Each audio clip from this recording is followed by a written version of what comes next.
राज्याच्या विविध भागांमध्ये पाऊस धुमाकूळ घालत आहे। आता भारतीय हवामान विभागाने अत्यंत मोठा अंदाज दिला असून पुढील 24 तासात धोक्याची सूचना दिली आहे। राज्यातील काही जिल्ह्यांना रेड अलर्ट तर काही भागात पावसाचा ऑरेंज अलर्ट देण्यात आला आहे।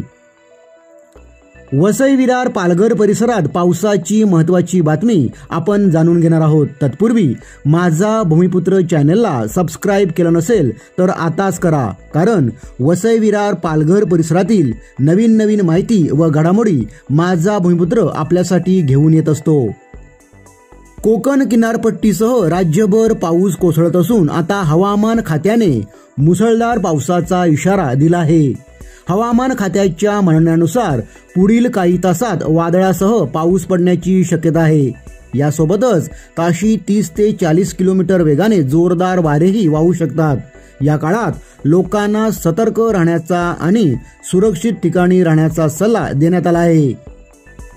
राज्य शासनाच्या आपत्कालीन विभागामार्फत नागरिकांना कळविण्यात येते की पुढील 24 तासासाठी पालघर, ठाणे, मुंबई शहर, मुंबई उपनगर, रायगड, रत्नागिरी, सातारा घाट आणि पुणे घाट या जिल्ह्यांना पावसाचा ऑरेंज अलर्ट देण्यात आला आहे।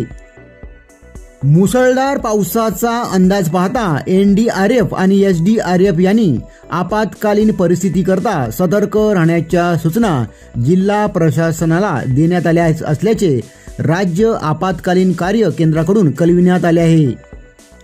वसई विरारसह पालघरमध्ये 15 ते 17 सप्टेंबर दरम्यान जोरदार पाऊस कोसळणार असल्याचे हवामान खात्याने कळविले आहे। हा मुसळधारपणे कोसळणारा पाऊस शेतात परिपक्व होणाऱ्या भात शेतीसाठी व भाजीपाला पिकांसाठी पोषक नसून शेतकऱ्यांनी आपल्या शेतीची काळजी घेणे गरजेचे आहे, अशी सूचना प्रशासनाकडून करण्यात आली आहे।